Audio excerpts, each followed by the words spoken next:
Ashanti-Ali Davis, who, by the way, we're being recorded. So turn over to Mr. Ashanti-Ali Davis. Mr. Davis, take charge. Good afternoon, everyone. And I would like to present our first speaker today.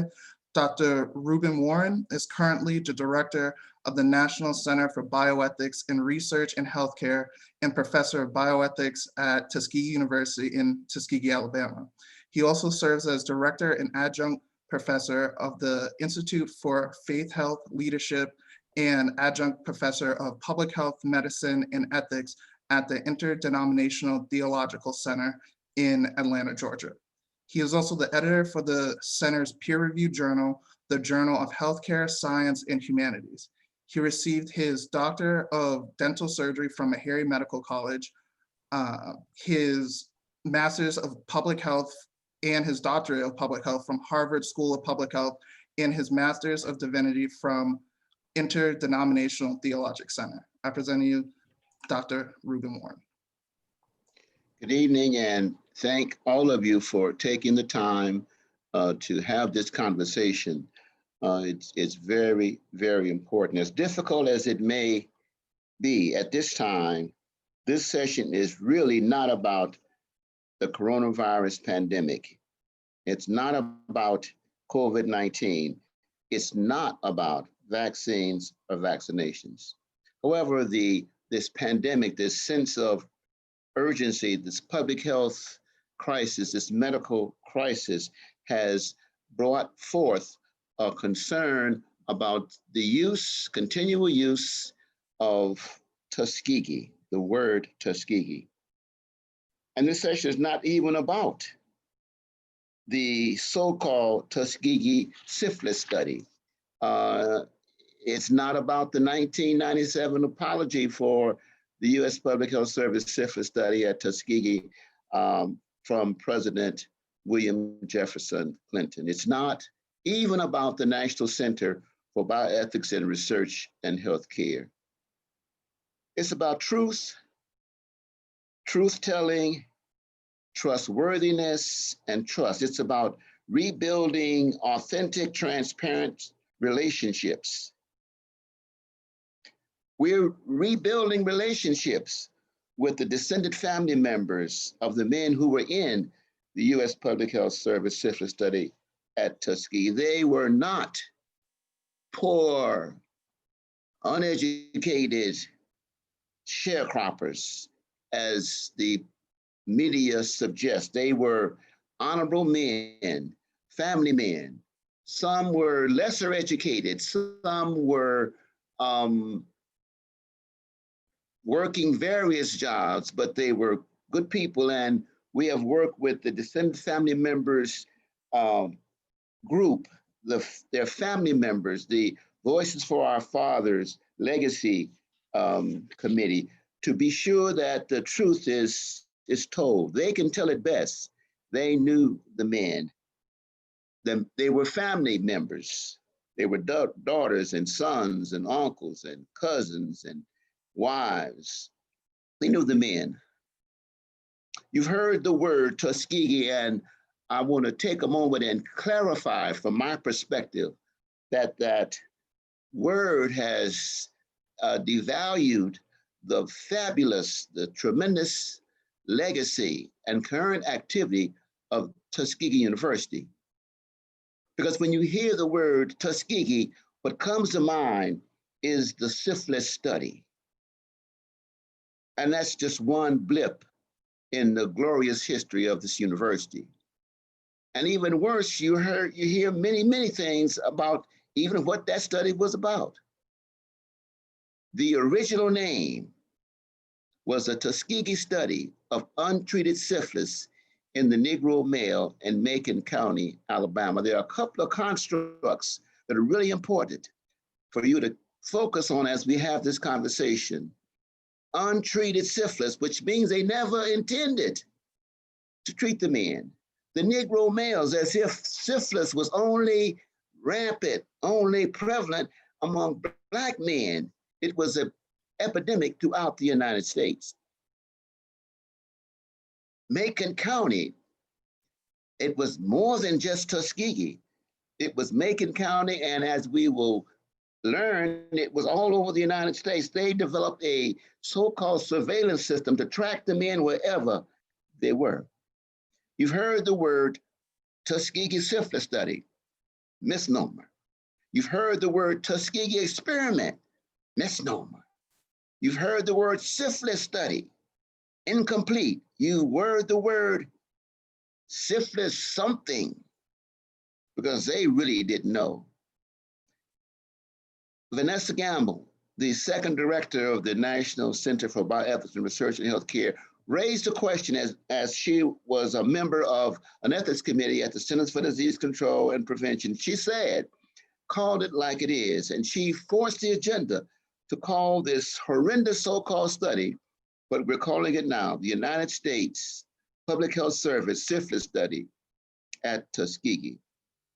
Just a moment about that study, and this is really not the essence of this conversation, but from 1932 to 1972, the Public Health Service conducted a so-called study to track the trajectory, to track the natural history of syphilis in human organ systems, not in men.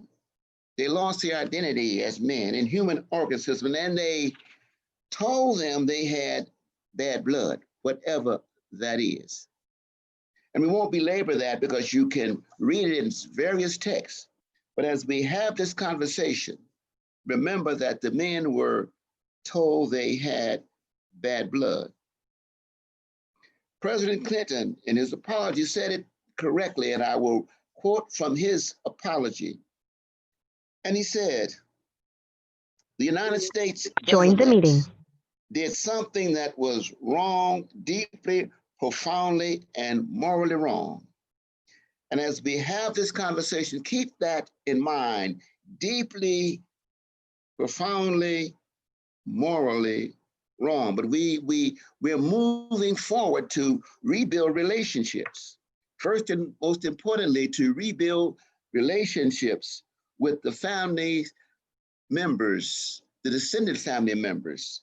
And we work very closely with them. I promised them that I would not do anything without careful and intentional conversations with them. They know the truth that others of us are seeking. We're rebuilding relationships with the Centers for Disease Control and Prevention. We've worked very closely over the last 10 years to reestablish a relationship based upon truth.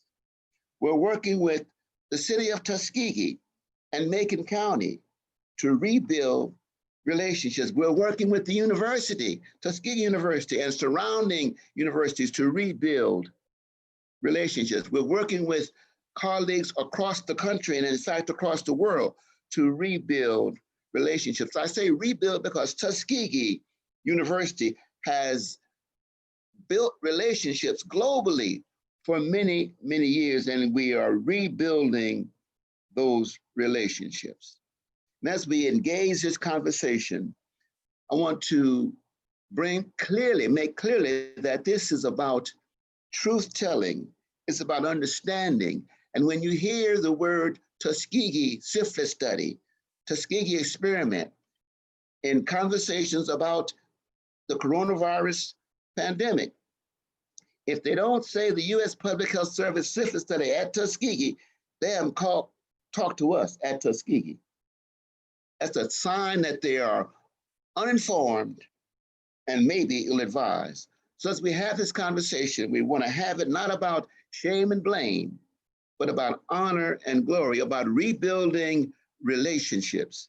So I want to go on and turn this next conversation piece over to my colleague and to talk about rebuild relationships. But as we close, if you want to remember the important constructs about the U.S. Public Health Service syphilis study at Tuskegee, think about withholding therapy. That's an ethical construct. Think about cultural sensitivity. Think about deception, exploitation, apology, redemption, reconciliation, and reparation. Let the conversation continue. Thank you. Thank you, Dr. Warren. Our next speaker is Dr. David Hodge. He is the Associate Director for Education and Associate Professor at the National Center for Bioethics in Research and Healthcare at Tuskegee University. He is also the Senior Associate Editor for the Journal of Healthcare Science and Humanities and the Director of the Bioethics Honors Program. Dr. Hodge is presently in the research and writing stages of 2 books, Pragmatic Bioethics and Intersectionality, Public Health Ethics, Bioethics, and Marginalization in Jesus, Truth and Virtue Ethics, a Philosophical Theology of Trustworthiness.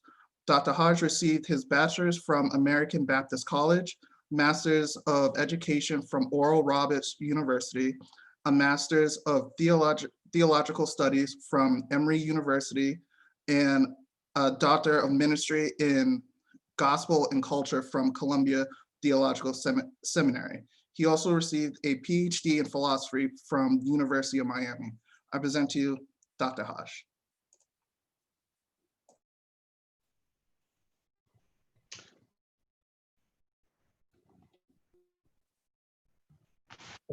Good. Good afternoon, everyone. Can anyone hear me? Yes. Okay, very good. I'm going to, and can you see the screen? Yes. Okay, very good.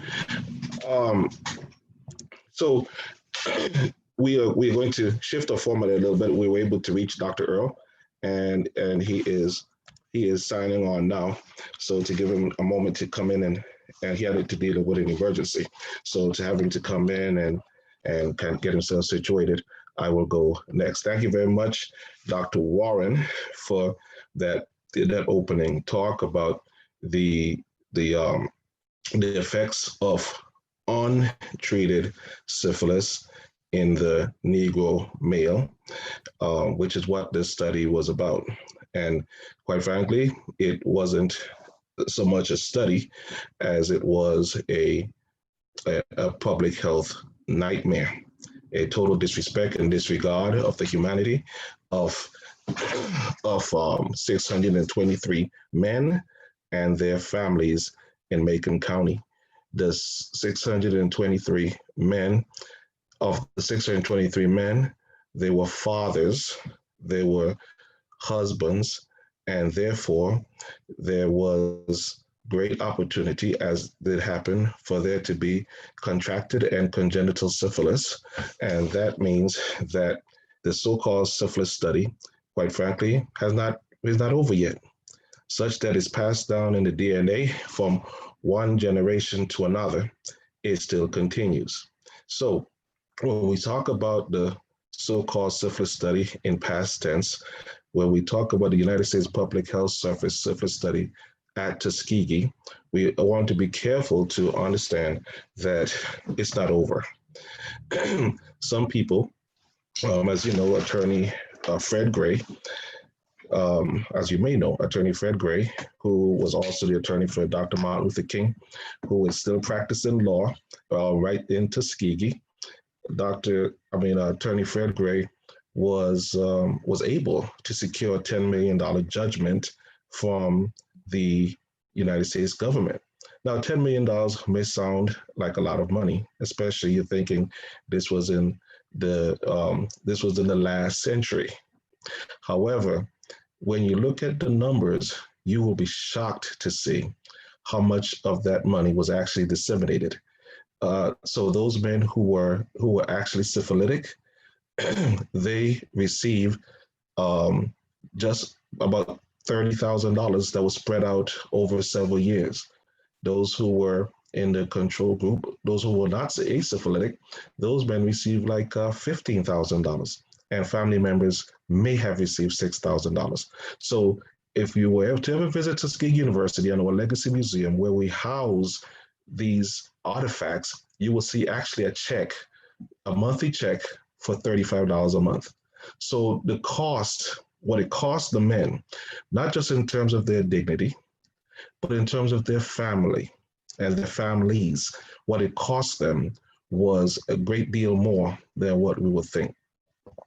The men, to our knowledge, and we can only go with what we can have as evidentiary, or have an evidentiary basis to say, or facts, the men were not injected with syphilis, but they had syphilis when the study started.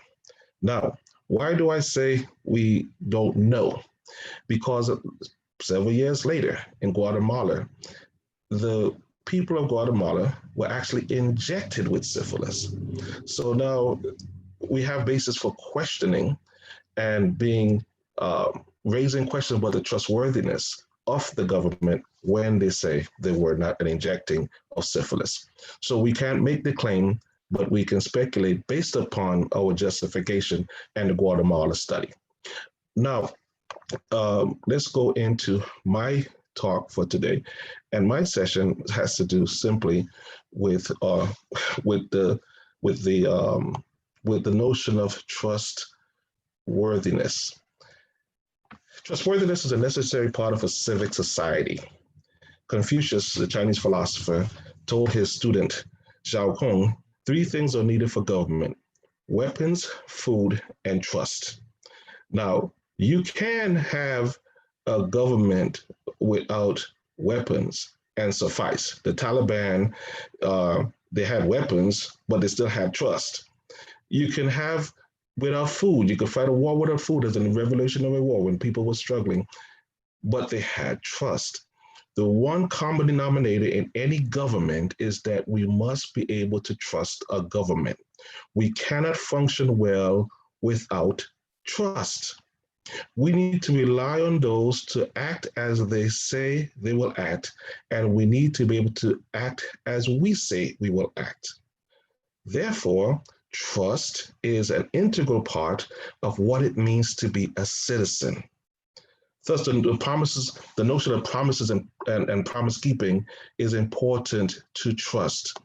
When we talk about what a government owes the people, what we talk about when we talk about what a citizen has to do for the government, you must talk about promise keeping. We must talk about trusting.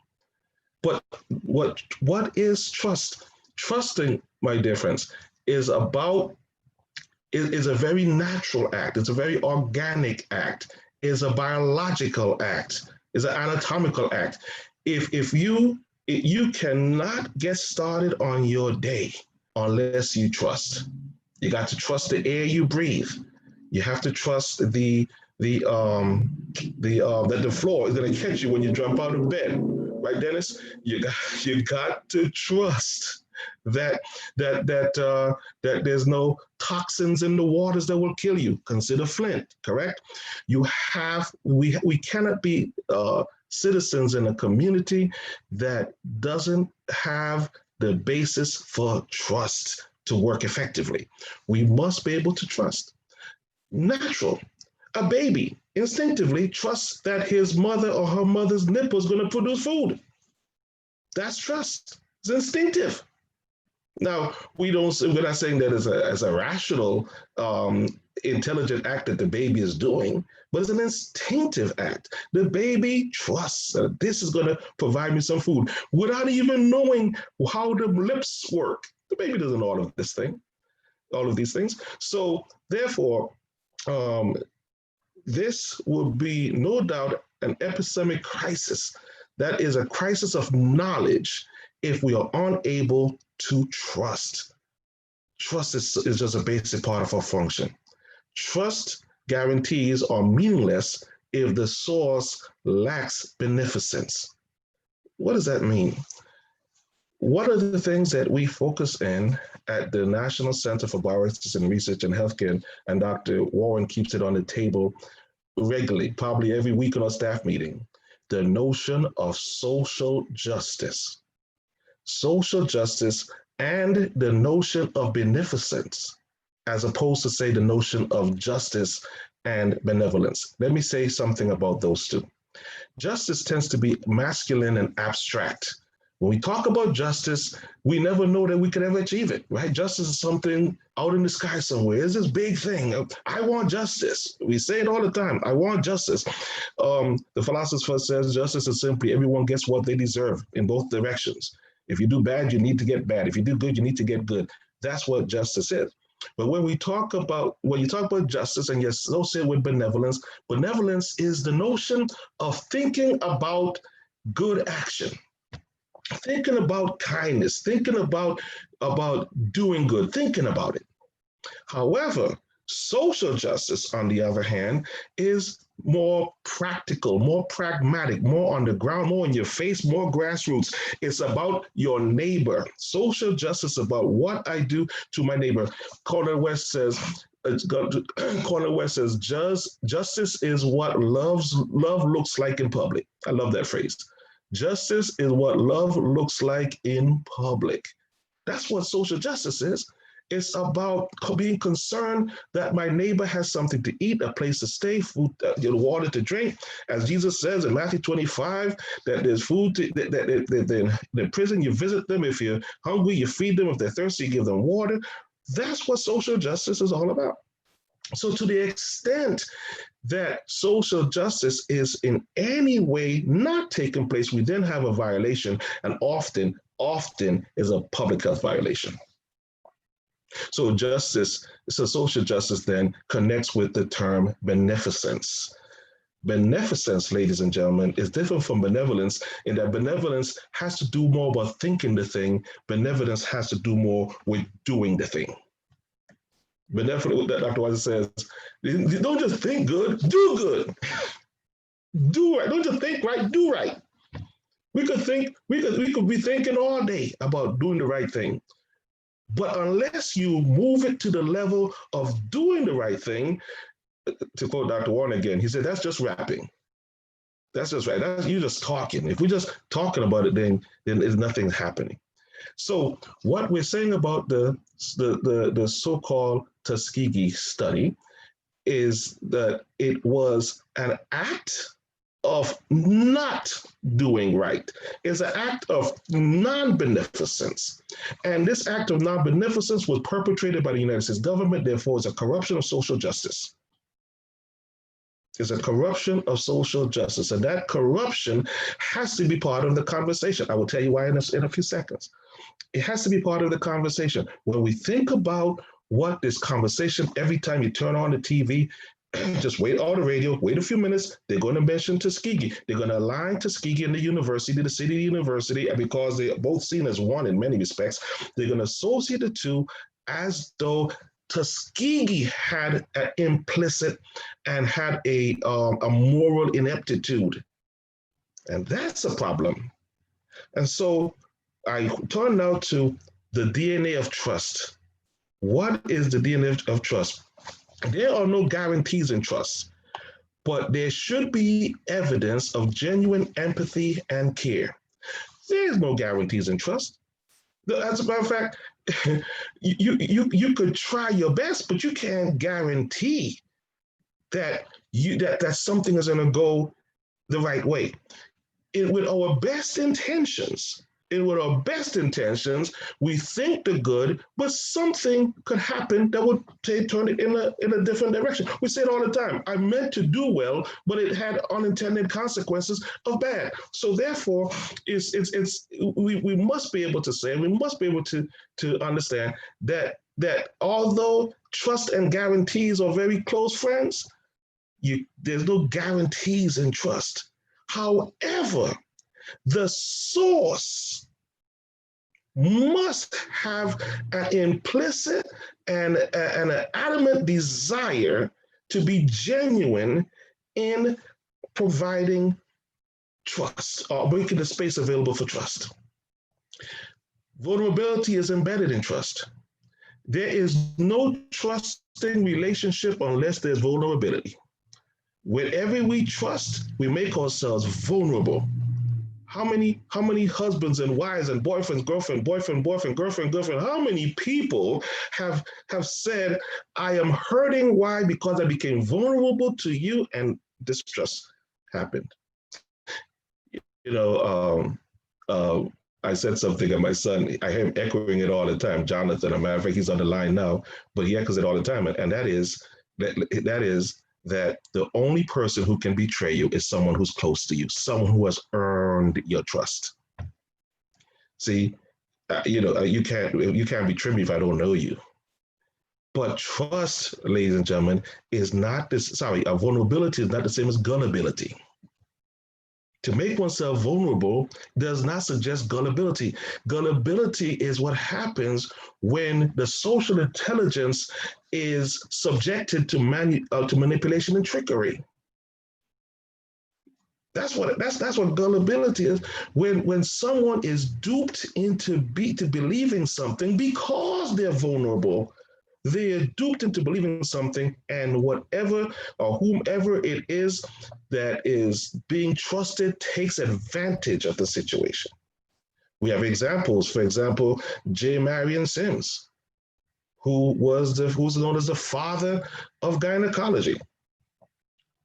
Dr. Sims, beginning about 1845, started working on slave women to fix what's called a vestigovaginal fistula and a rectovaginal fistula. This is a breach in the uterus when it rubs against the bladder in childbirth, such that in that breach there is urine passing from the bladder into the uterus, and it comes through the vagina, leading to ongoing incontinence, very foul odor. And that's what these women were up against. Not just Black women, but women at that age. And it still happens today, especially in rape trauma, it happens. But Dr. Sims decided to work his skills without the benefit of anesthesia when anesthesia was available on these Black women, Lucy, Anacha, Betsy. These women were the ones. You hear about Sims, but you don't hear about these women. Henrietta Lacks, the immortal cells of Henrietta Lacks. Henrietta Lacks cells continue to replicate even to this day.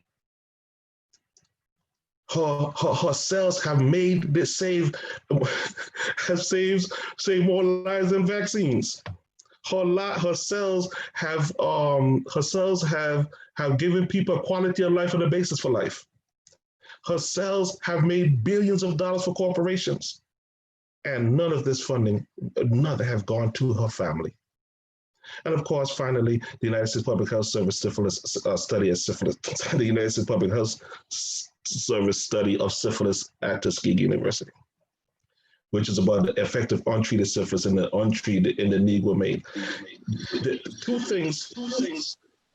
Two things about that statement, as Dr. Warren just pointed out, is major. Number one, there was never an intention to treat the men, and number two, the men had to be Black. So you have a public health violation, and you have a racism violation, a racism going on at the same time.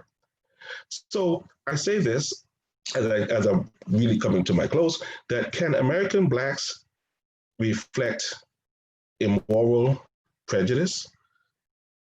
In other words, that seems rather complicated, so let me restate it.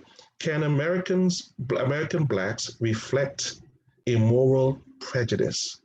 You say, well, all prejudice, is prejudice immoral? No, you could prejudge somebody in a positive way, but most of the time, prejudice is about a negative way. And so the issue then that would lead down to what we're seeing today in terms of vaccine hesitancy is that am I prejudging you? If I'm being prejudicial, if I already know your work, I'm not judging you beforehand if I've known your work, if I don't know what you've done. In other words, there is sufficient justification for the hesitancy. Why? Because of the track record that has occurred in the country. The question that we need to wrestle with is the sufficient justification sufficient to reject the authentic? So if the vaccines are authentic, or if they're righteous, if they're good, and so on, is it sufficient for rejection in those accounts? there is definitely basis for there's definitely justification for rejection. There's justification for rejection. But the question that we must wrestle with, is that justification enough? Finally, ladies and gentlemen, when we talk about trust, part of the discussion of trust for years is that it eliminated or didn't even discuss trustworthiness. Trustworthiness is a virtue, whereas trust is something, like I said, biological, is organic. Trustworthiness is a virtue. You cannot have a conversation about non-moral trust. Trust is not moral or immoral. That circumvents moral trustworthiness. Trustworthiness is about being moral. It's about being ethical. It's about doing the right thing, having a virtuous face on your life such that you can be trusted. So the question that many are wrestling with today is that given the lack of historical trustworthiness, where is the justification? Where has the United States government come out and say, listen, we are willing to hear you. We were willing to hear what you are saying because you're fully justified in not trusting. But we are certain in a non-paternalistic way. That means we're not trying to be your father, we're not trying to be your mother, but we are certain that this vaccine has efficacy. That means it has the necessary properties, not because you're Black, but because you're human, to protect and save lives. This conversation has to take place, and it cannot take place with the elimination of the source. How could the conversation, you can't just mention Tuskegee. You just can't just mention the syphilis study. You've got to engage it. We have to be active about it. We need to be resourceful. In other words, we have the dirty laundry covered up by a beautiful comforter for too many years. And the question is, it's time now to take that off and to push forward. You can have a conversation about trustworthiness without contingent trust. You can have a conversation with trustworthiness without even mentioning trust, right? But it is immoral to have a conversation about trust. It's unethical to have a conversation about trust without the presupposition of trustworthiness. The presupposition of trustworthiness must always be in the conversation, and that means it should Join the meeting. That means it should push us towards our best behavior and our best version of ourselves. Trust has limited value. It's a gamble without trustworthiness.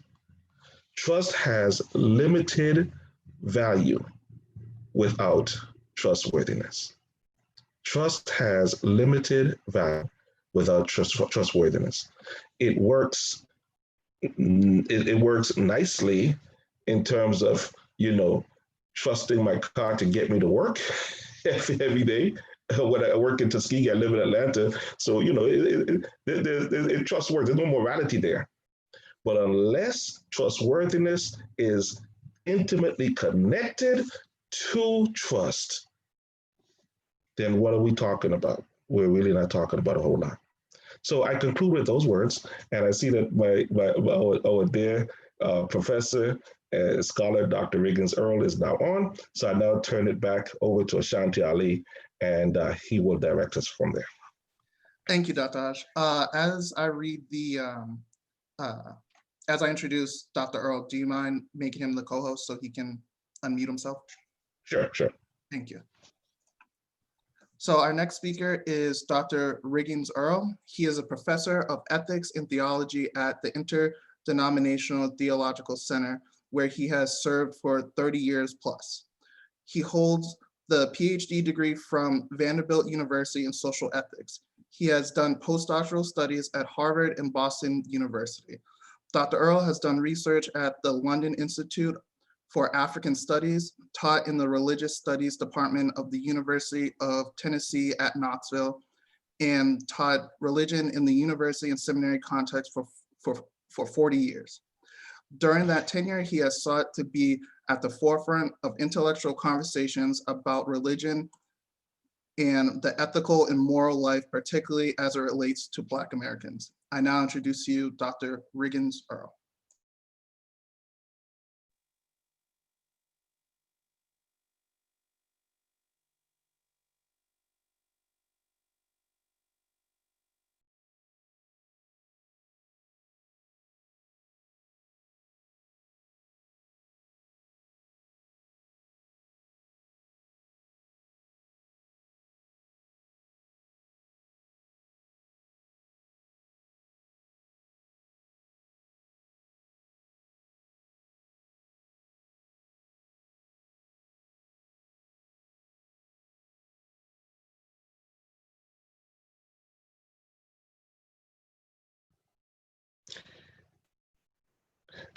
Ashanti-Ali. What? Okay, wait a minute. You might have it now. All right.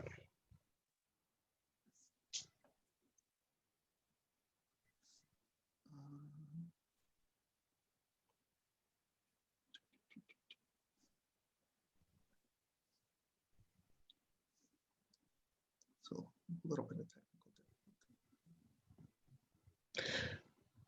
technical. Ashanti, can we take a question as Dr. Earl fixes his sound system? Okay. As of right now, I don't see any questions. So I guess I'll just ask you and Dr. Warren. So as Dr. Warren said before, that there is a mischaracterization of the USPHS syphilis study at Tuskegee. In your opinions, do you think that it is a symptom of lack of education, or is it an intentional mischaracterization of it, or is it a mixture of both?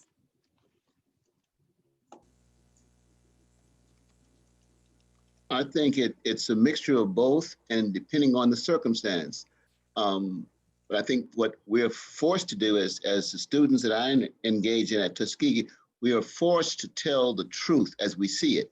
We're forced, when they say the Tuskegee syphilis study, we're forced to say no, the United States Public Health Service syphilis study at Tuskegee. And why?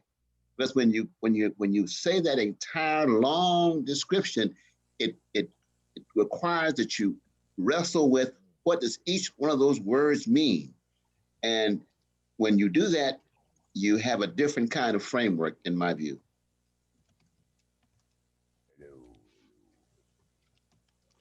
Ashanti, can you please ask the question again? As Dr. Warren said, with the mischaracterization of the USPHS syphilis study, do you believe that well, in your opinion, do you think that it is an intentional mischaracterization of it, or is it a lack of education, or is it a mixture of the two? It's a mixture of the two. The way vernacular is done is often based upon, and nomenclature is often based upon what seems right or what feels good. You name something based upon what feels good. Even in the naming of your children, often there's no basis for naming your children a particular name. I'm named David for good reason. My mother named me David because she's like, well, there's a good story behind it. So there's a good reason for naming of something. At the same time, there's some very bad reasons for naming of something. Here's a good naming, that's interesting naming, and that is slavery. When you think that slavery has been something that has been done historically from the beginning of time, so to speak, slavery has always been with us, then you have to raise a question about what took place in the United States of America between 1619 and 1865. I think slavery in America is a euphemism. The term is a euphemism for something much more horrific. What does cutting off a person's foot have to do with slavery? What is stamping a baby's head into the ground having to do with slavery? So when you use colorful language like slavery to justify or to make your case, to make it sound better, make slavery sound nicer, like a euphemism is trying to say put a nice name on a bad thing. Like my mother died, my mother passed away, it make it sound nicer. I committed adultery. Oh no, I had an affair. You make it sound good. Slavery happened in America. No, it was partially slavery, but a lot of what was going on was a worse kind of barbarity. So therefore, what you name something has tremendous import in what goes on later. So here it is. Here we are. We are almost a century since the syphilis study began, and the nomenclature if you type it in Google, Tuskegee, what comes up first will be either the experiment, which is supposed to refer to the planes, the Tuskegee Airmen. Yeah, and the syphilis study, and there's often a flip-flopping of the two. So therefore, and I hope that Dr. Warren could give us some clarity on what a study and the difference between the study and the experiment and research and protocols shortly. But nevertheless, what the name that was given to it is is hideous. So now we need to shift the nomenclature. We need to shift the narrative and put the onus of who did what to whom on who it belongs to. The people of Tuskegee and the Tuskegee University do not deserve to have this kind of attention in a negative way placed upon them all the time. Dr. Earl, are you audible now? Can you hear? Okay, there it is. All right. All right, you got it done. Thank you. All right. Thank you so much. Good afternoon, ladies and gentlemen. The critical question, it seems to me, that we face with this experiment, or the naming, even the naming of it, is that who named this in the first place? Was it the Black community, or was it the U.S. government? And when you go back and look at the literature, it is, and I spent several years doing nothing but studying this whole issue. The literature says that the Black community was not a big part of the conversation, even when this study was publicized or made known as something bad or tragic that happened in in America. And I think it was called the Tuskegee Syphilis study because it was a way of saying that it did not happen in white America. It really happened, it took place in Black America. And if it took place in Black America, it really was not white America's fault. And that to me, now I know that that's not, you will say that, well, Mr. Jones is the one in Washington who finally made this public. And that is right, but it was made public, but the federal government did not make it public. It was made public by a young white scholar who put it out there. And even after President Clinton apologized in behalf of America for the study, it was not seen as happening in white America. It happened at Tuskegee in Black America. That's a very, it seems to me that that's an ethical bugaboo that has to be wrestled with, at least for this reason. White America did not see this as something that they really needed to give an account for. And the reason is that it was Black America. It happened in that part of Black America that created an ethic of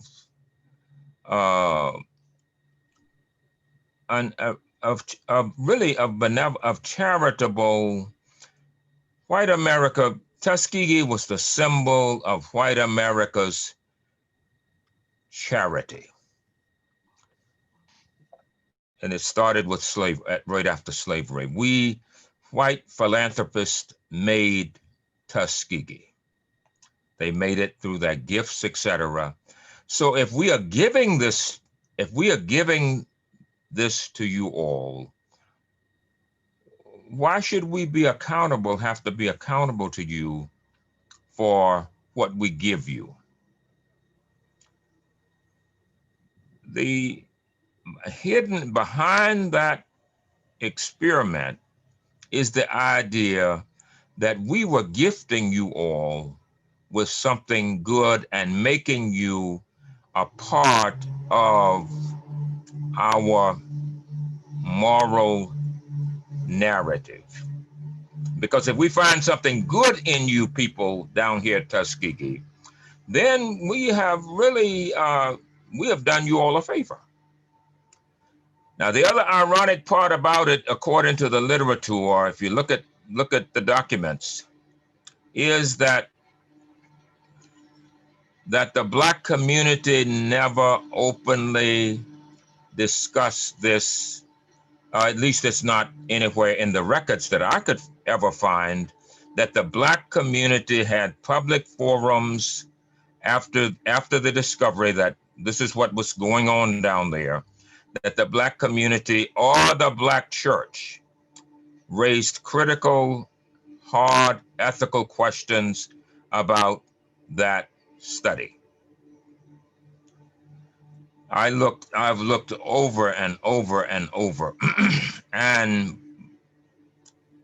I haven't been able to find it. Now, somebody, I don't want to say it did not take place, but I'm looking for the documents of where in the records does the Black community have public forums and conversations about it. And look at, it's almost been 100 years.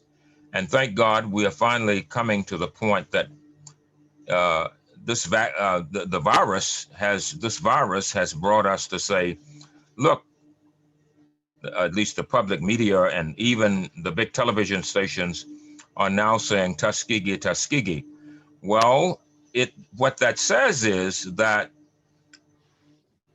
the Black community probably needs to take intellectual charge of the discourse. And maybe that's what a session like this is about and can be about. A few weeks ago, I was in a conversation with a group of leaders out of Cleveland, Ohio, and other leaders out of other parts of the country. Dr. David Satcher was a part of that conference. And we didn't get, before we could get we couldn't get the first base in the discussion without Tuskegee coming up. And it said to me in that moment that, hey, you know, we can't, it's really this, it's like what happens in a bad relationship. When two people meet, they can never, who've been in that bad relationship, whether it's a bad marriage or whatever, they can never get to first base in the discussion without bringing up the past and the painful past. And maybe the blessing is for the Black community, or the challenge here, at least for the Black community, is to say, we have got to face and make America accountable, intellectually accountable. That is, that we create the discourse, and Black America not only creates the discourse, but Black America brings white America into the discourse and say that this discourse has to be dealt with in the mainstream of American consciousness. The people who have been the people who have been at the intellectual forefront of the discourse have been white people, not Black people. So we find ourselves looking back and saying, okay, who talks about this experiment? Who do we go to for this experiment? This really creates more, Dr. Hodge. It intensifies the distrust because we didn't take charge of it intellectually. And we have got to take charge of it intellectually. Your story, my story. There was not a trial. A trial did not go to court. So there was not a trial. There was a hearing in Washington, a congressional hearing, but there was not a trial, which means that the voice of the men of this who went, the voices of the men who went through this tragedy, their voices were never recorded in terms of what happened to them individually and collectively.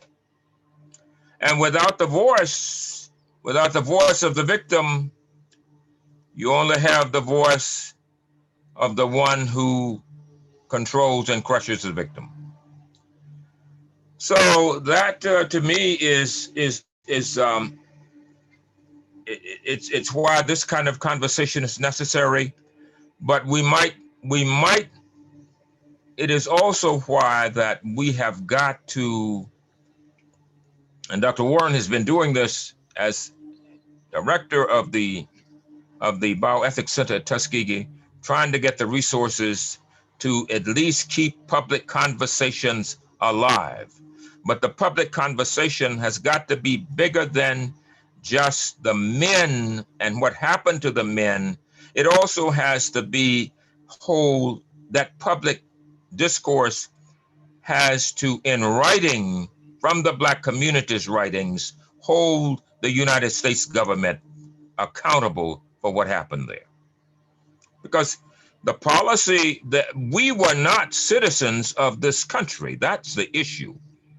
It's our citizenship was, I mean, this study reflects the fact that we were not viewed as full citizens of the country, and therefore even the people who were Black, who were helping with the study, were not considered full citizens of the country, and therefore we were not considered as having legal voice to question what the government was doing. It reminds me of the Dred Scott case, the United States Supreme Court, where the Dred Scott was not considered a citizen, a full citizen of the United States government. And so we didn't get, and of course I've heard the attorney, Mr. Fred Gray, say we didn't, the difficulty of trying to sue the United States government.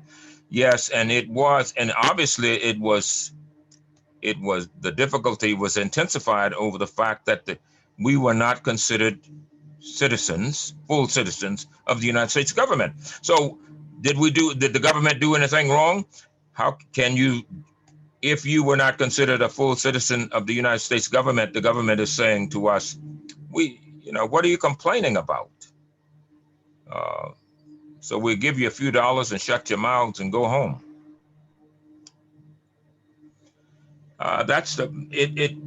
It might be that, and there is all kind of paranoia, and all you got to do is go to the barbershops in the Black community, and you hear all kind of, and the beauty parlors, about whether or not we're going to take this shot, we're going to take this vaccine. I have no problems with it. It's probably one that I would, Dr. Satcher, I think, said it rightly. If there was ever a safe vaccine, this is one. But the damage has been so done in the Black community that there are people who will choose death. And I hate to say this, I mean, that's a painful thing to say. But there are people who will choose death over taking the vaccine because of the paranoia and the distrust of, and the reality is, the irony is that there are more Black people in the government helping to make decisions, they helped them make this vaccine. One was a key player, et cetera, et cetera. The lady was a key player. The issue is that the masses of people have a problem dealing with, can we trust Blacks who become a part of this machinery or establishment? Are they trustworthy? Because once we identify or become a part of this machine, the question is, whose side are we on? Now that's what we have to face it. And really we don't want to face that because we don't want to offend white people. But this is the first time in the history of my years of living in America that we have been able to come up and openly say, this is a race problem.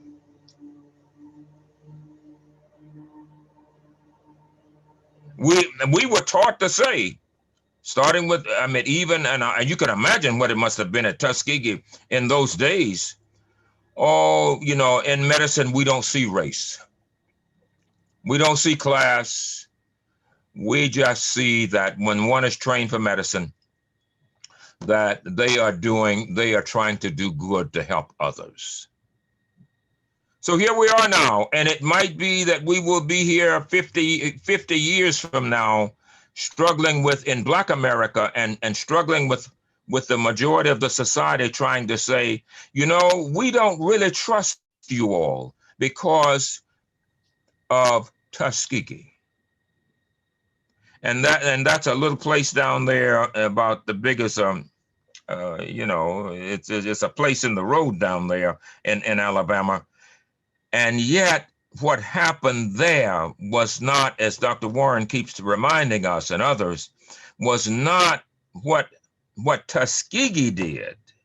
It was what the United States government did in a little place in the road called Tuskegee. And really, it was not so much in the road then, it was a railroad stop in that part of Alabama. The highways were not even, nothing fancy about it. But it was because of Mr. Booker T and his power in Washington and his power in New York and his power as a leader of that institution, and to get the philanthropists of this country to invest there, it became a significant railroad stop in the history of America. I'll stop there.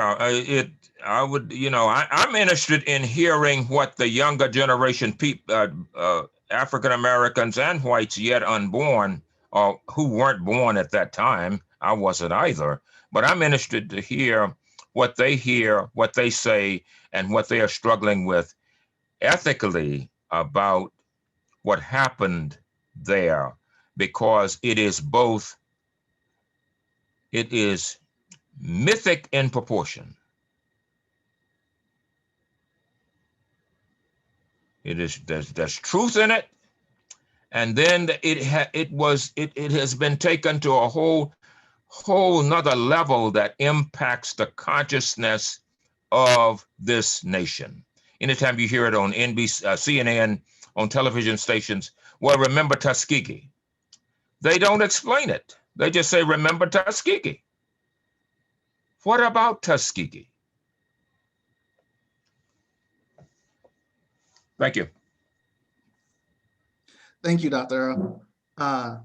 Very, very insightful.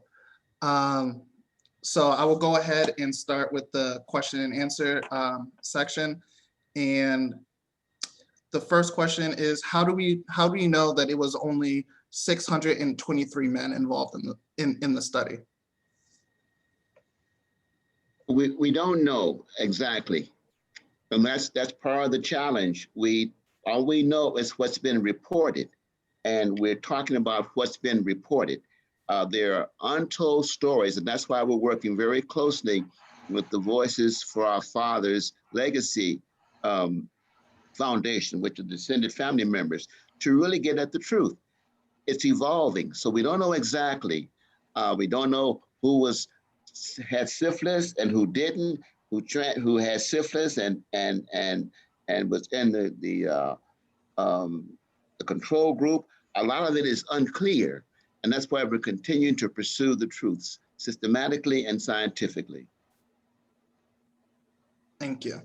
The next question, to what extent have examples like the USPHS syphilis study at Tuskegee, the MMR vaccine in the UK, etc., affected trust in science, particularly in relation to the COVID-19 vaccine? I'll speak again. That's part of the conversation when issues of skepticism, of trust, distrust.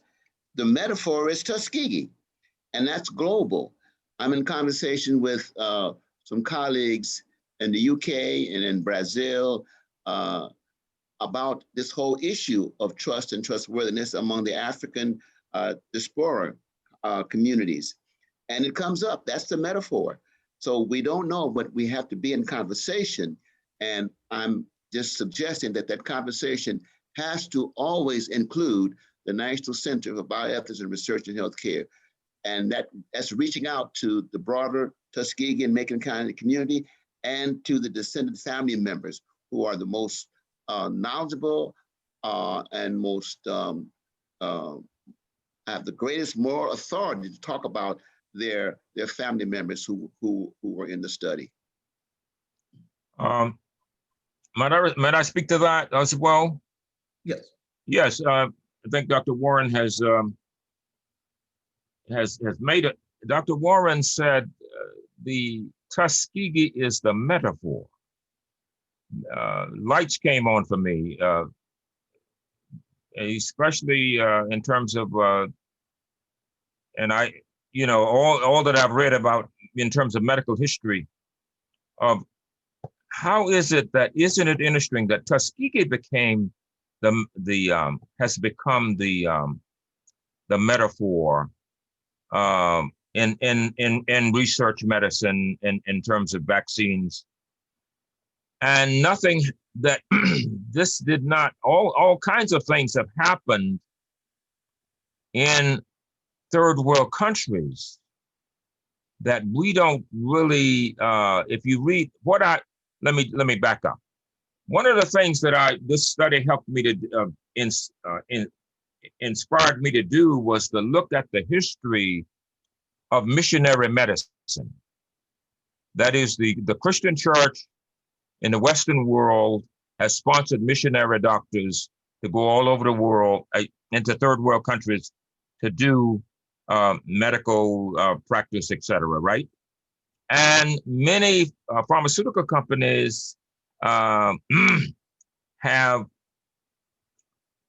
worked with these missionary medical doctors. Now, to what extent becomes the issue in terms of the records, et cetera, it would probably take a number of scholars, probably several lifetimes, to go into those records to see, in what way were pharmaceutical companies using these missionary medical doctors to use patients, to experiment with medical prescriptions in terms of helping. Now, often these people saw these missionary people as very as savior figures, and I'm not knocking all of it because they are it's in the records that that they were considered the doctor, the missionary doctor was bringing not just the Bible, but was also bringing medicine and helping people to get well. And we don't know what the record was in terms of people who didn't get well, people who died, et cetera, et cetera. So the question is, why would we say that Tuskegee is the metaphor, becomes the maybe the moral metaphor or the ethical metaphor for experimenting with for the medical community, experimenting with Black people? And I think he's raised the real issue and points now to the intellectual burden that's put on the Bioethics Center to help the Western world to better understand why this place is considered the medical, the metaphor that has to be deconstructed. And maybe what we do with metaphors often is what we kill them and we reinvent them. So how do we reinvent the Tuskegee metaphor to where that metaphor takes on a salvific a salvific role in this narrative? Or can a metaphor take on a salvific role? And my argument is it can. You see it in the religious tradition, in the Christian tradition. Friday is a tragic Friday for the killing of Jesus. And yet it takes on, after the resurrection, it takes on what? Good Friday. Yeah, Dr. Earl, you are absolutely right. And our obligation and our responsibility, particularly to the descendant family members, to the Tuskegee community, Macon County community, and by larger expansion of the Black community, is to bring that forward. What does it mean? How do we transform a horrific event into something that has greater meaning over time? Not to forget, not to forgive, but to transform. And that metaphor is really blown out to mean more than just abuse in the medical research community. It's abuse of Black folk. Precisely. And folk who have been vulnerable around the world. So when you say Tuskegee, the good name that Tuskegee has gendered around the world has been twisted by using Tuskegee syphilis study. Our obligation is to correct that error. And with scholars like yourself, we're going to do that. And we correct it by taking charge of it intellectually. And you can't do that without becoming the narrator of the story. Absolutely. That we take it over and we interpret it and publicize it so that people can see, okay, it is the good of Tuskegee outweighs that tragic event that took place called the syphilis study. And we have a peer-reviewed journal, the Journal for Healthcare, Science, and the Humanities, that puts forth to the world. That is some beautiful discussion right there. The language, Dr. Warren, of the Tuskegee or the syphilis study is a metaphor. That's well stated, well argued. Dr. Lackland Furrow just said something that that's similar to that from an interesting angle, and that is, what would people think? I'm going to change his words a little bit. What if people think if the Nazi experiment was called the Jewish experiment? You don't put you don't put the victims or the survivors in the negative light. You put them in a positive light, and this is exactly what happened. So in terms of the naming and the intellectual property of the narrative has to be taken over, and there's no better time than right now. Now, I want to add just one little piece, and that is part of the work that we do is a conversation. There's another conversation that's kind of side conversation. We're probably a little after it, and that is the notion of clinical trials. There have been a better participation of Blacks in clinical trials in the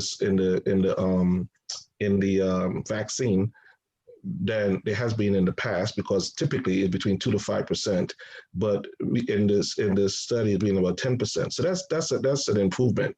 But one of the things that has been a tragedy, a part of it is before you even get to conversation about vaccine, we rushed through the conversation of the clinical trials. We're talking about taking the vaccine and Black participation in the vaccine, and we did not fully converse about Black participation in clinical trials. So once again, is like there's this urgency that runs away with the program, and if we're not careful, we will be 3 months from now, we'll run by both the clinical trials, run by the vaccine, and we'll be right where we've come to, that is in a state of forgetfulness. So it's interesting to me, and I wasn't the first person to say it, I think it was Farrakhan who said it, but when Jews talk about what happened to them is called remembering. When Blacks talk about what happened to Blacks, is called reverse racism.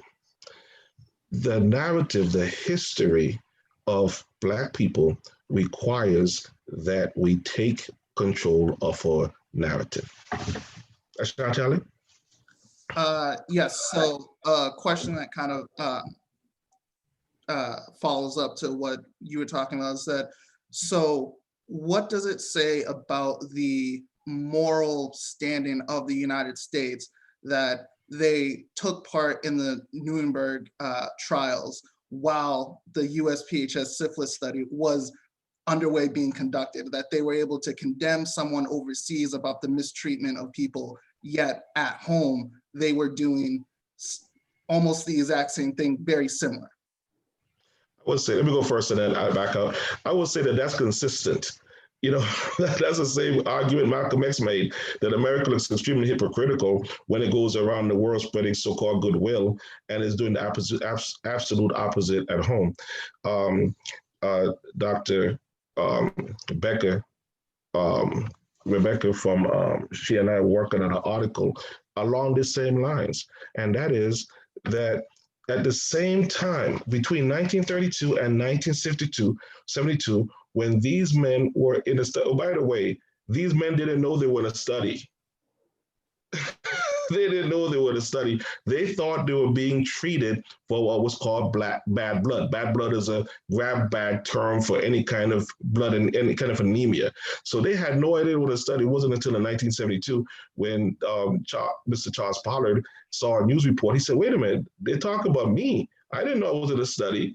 And so for those 40 years, from 1932 to 1972, when the study was raging, in that same period, in 1945, coming forward, you have the Nuremberg trials going on. In that same period, we have Guatemala going on. That same period, we have the civil rights movement going on. And this study was able to function and operate in plain sight. So to answer your question, that somehow, Dr. John Cutler, who was one of the leaders of the study, Dr. John Cutler, who said, by the way, if he had an opportunity, he said this in, was it 93? He said, if I had an opportunity, I'll do it again. Let me repeat that. If I had an opportunity to do it, I would do it again. Now, John Cutler, and buildings were named after him, right? John Cutler wrote a beautiful article, published in 1966, in which he talks about how wonderful he and his colleagues did with the elimination of syphilis and reduction of syphilis in the country. Beautiful article. He never one time, this is 1966, he never one time mentioned the syphilis study or Black men and the participation. And he was asked about that, and his response was, and I quote, "That was not important to the essay." It also goes back to what I said earlier, and that is, if you don't see these people as full citizens of the country, why should you be outraged? I mean, you see the same thing that an analogy of what you see today is the way we treat the incarcerated population. And if they didn't have citizenship rights, and of course that's the assumption that's about the prison incarcerated population, they don't have citizenship rights. So, as a student of mine said to me, who worked at night in a Georgia prison, Doc, you have no idea of what goes on when they turn those cameras off.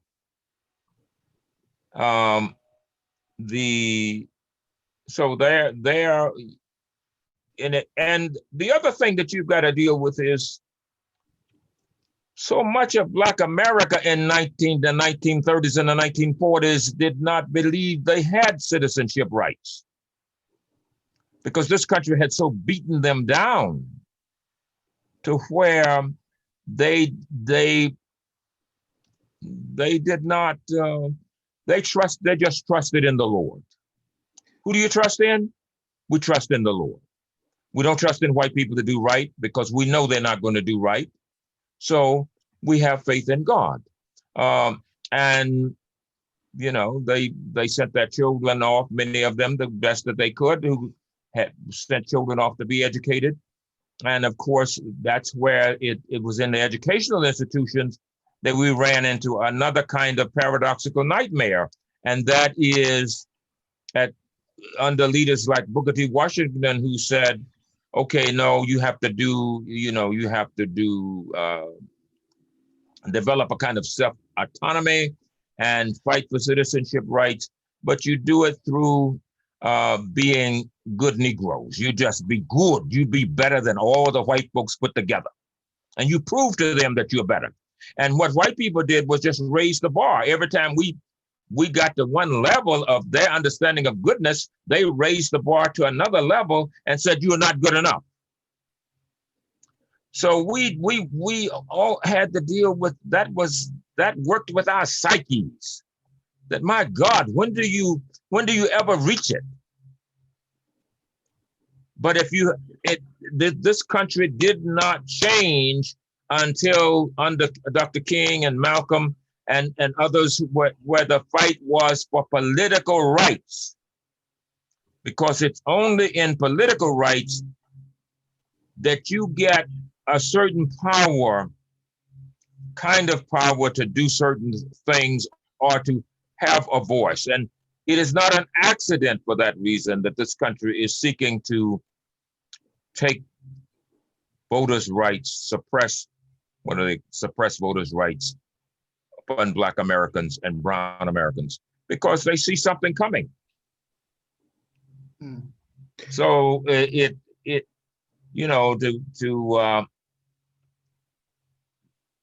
I don't think we can discuss this issue enough. Somebody said, well, Dr. King was, I think I heard Dr. Hodge say this, he drove through Tuskegee on his way to Mobile when he was living down there, and there were other Black leaders, but who Black medical doctors who were working at Tuskegee, and didn't they know that what was going on there? And according to the publications, the medical doctors knew. But if you are looked upon as being charitable victims or having charitable needs for medicine, then it just might, and also the medical doctor was not to question the stock of knowledge of the white physician. That's the way this country was set up. You don't question, even though you get the medical training, you're not to question the medical doctors who trained you. You're not going to go out and start your own stock of knowledge, of medical knowledge and scientific knowledge about the human person, and then you're going to come back and use it against the people who control the field of medicine. So they read it and perhaps just said, well, they're trying to help us, because as I said to Dr. Reverby, who wrote several outstanding books on the Tuskegee syphilis study, as I said to her, did you deal with the way this society saw the Black male and syphilis? We were seen as people of a caste system by the medical profession. Who was the girl? What is her name? Wilkerson, who wrote the book. It came out this year, I think. Caste. Social caste. Yeah, caste. Yes. Caste. Yes. Yes. All Black males, especially of the lower class in this country in the 30s and the 40s, were considered disease carriers, especially of the lower class. And that, how do you rise above that? And even Booker T had to struggle, and those of Black universities and colleges had to struggle with the stereotypes that were placed on us. And we worked overtime, parents worked overtime trying to get, even within poverty, to try to get their children to portray an image of being clean morally and physically. So that's why we relied so heavily on Jesus, because Jesus makes us clean. Yeah, and I want to be clear as we conclude this session. Now I'm not closing it, but don't misunderstand this conversation. I read some chats about we're suggesting that you don't get vaccinated. That's a distortion of the conversation. We're saying we must know more to do more. And so we're not challenging whether, the wrong question, should we get vaccinated or should we not? Obviously we should, from my perspective, but we must know more to do more. And this conversation is about knowing more. So we don't want anybody to leave out of here thinking that the Bioethics Center is saying, don't get vaccinated. Not true. Yes. So this will be the final question and then closing statements. What does intellectual ownership look like in the Black community? Should this be elevated to groups like Black Lives Matter for advocacy? What does it? I think I use that language, so maybe I can speak to it. I make a feeble effort anyway. What intellectual control has to do with what scholars have been saying, especially Black scholars have been saying to us for the last 30 or 40 years, or perhaps more. And that is, we must take control in creating our narrative or recreating the narrative. If we can't do that, if the people who control the society, if they're the ones who define your narrative, then we're in double trouble. And the Jewish community is a classical example of people who are Jews, a classical example of people. They have dominated in the Western world in terms of their narrative. They have the last to say about their narrative, even when we think we know we have had the last say, because they they have a community that is the steward of the narrative. They say what happened to us. They say how we understand what happened to us. And we have, and other oppressed groups have allowed the people who have controlled and dominated us, or dominated them, whether it's the Native Americans or whoever.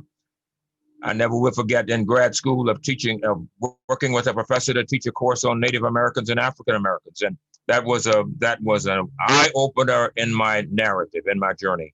So it seems to me that even if we allow our narrative to only be told by people that white people endorse, we have given up too much of our narrative. There ought to be some people in our own community who are not endorsed by the majority community, who are still writing and telling that narrative. Thank you. So I'll turn it over to Dr. Hodge right now.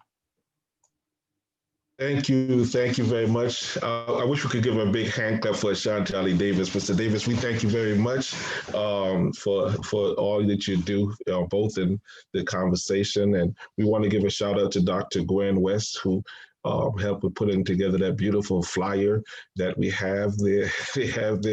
We want to give a shout out to our colleague, Ms. Geraldine Thomas. After 50 years of service at Tuskegee University, she's retiring. Oh my God, Miss Geraldine Thomas, we love you, love you, love you, love you. So just want to give a shout out for that. Yesterday, Dr. Warren and the team presented her with the Sankofa bird. Sankofa means go back and fetch it in the language, but it literally means go look back and then go forward. And so she was able to present her with that. She shed tears. I love to see those wonderful tears. It's been good tears and bad tears. And this has been a bad year, a rough year. So this has been a rough year. And so we just thankful for her. We thank God for Miss Keisha Stewart, who was a budget person, for Miss Robin White, for Dr. Beverly Ebo, for Miss Avia Sutton, for Miss Katina Griffith. She's the one who did the web. She does a website, and she's Dr. Warren's executive assistant. And for Miss Van Treese Hurd, and I mentioned Dr. West, right? So we just thank God for everybody who, even Miss Margaret, our housekeeper, who just makes sure that we are functional. We thank God for everyone at the National Center for Bioethics and Research and Healthcare. We thank God right now for Dr. Riggins Earl, my pop. That's my mentor in the intellectual life. When I was done and tired and was ready to give up, he found me and baptized me in wisdom. And so we thank God for him. So thank you, Dr. Earl, for coming. Thank you for your family. I saw so many faces, Dr. Betty Quetcher, Sister Angela Bryce, all of you. We just thank you, Sister Murphy. Just thankful to see everybody here today. And so hope that you had enjoyed the conversation. There's one word I want to leave you with before I turn it over to Dr. Warren. And the one word is interpretation. I love what Dr. Warren said about the metaphor. And good to see Brother Jarvis Williams. Good to see you, Jarvis. My dear Brother Vernon Shazay, good to see you. The notion of interpretation. We do not know a whole lot. We interpret, we put interpretations on things. And that's why we have opinions. We interpret things so differently. We interpret things based upon a race or a culture, or religion, or ethnicity, or education, or a class, that sexual orientation. All that stuff goes into how we interpret the world. And at our best efforts, we need to make sure that we're doing what is right for ourselves and our families, and the best that we can for our neighbor. And that's what it is. It takes a village to raise a child. So it takes a village to raise a child. So as we turn over to Dr. Warren, thank you very much for your leadership. Oh, look, Becca, we look so glad to see you. So Dr. Warren, thank you for your leadership. And Dr. Warren, can you, as you close out, please remind them of the statement, we are because. You can continue. Okay, let me say first, this has been a really exciting session, and Dr. Hodge, it was his vision, and I just said okay, and it's been fantastic. So thank you, Dr. Hodge, and of course Dr. Earl as our longtime senior scholar. Let me close by saying I've been reading the chats and the comments. They're all well intended and well taken. Please submit topics that you want to hear about. We're going to continue this. We want to respond to your needs. I'm convinced that if we ask the right questions, you can give us the answers. So we're looking for answers. And ethicists really don't answer questions. We question answers. So send the questions. We'll try to answer them, and we'll try to review them. This has been wonderful. I want to say happy holidays, but it's going to be more than that. 2020 has been tough. 2021 is going to be better. We're engaging with new and different partners. You'll be surprised to see who we're partnering with, but they've been authentic and useful relationships, and we're building. Again, thank you all. This has been a pleasure and an honor. And I'll close out with any thoughts that Dr. Earl or Dr. Hodge may have. Thank you so very much. All right, so we leave you with the words, Assalamu alaikum, blessings upon you, peace, and shalom. Take care of yourself. Have a wonderful, wonderful Hanukkah, Christmas, Kwanzaa. Blessings upon you.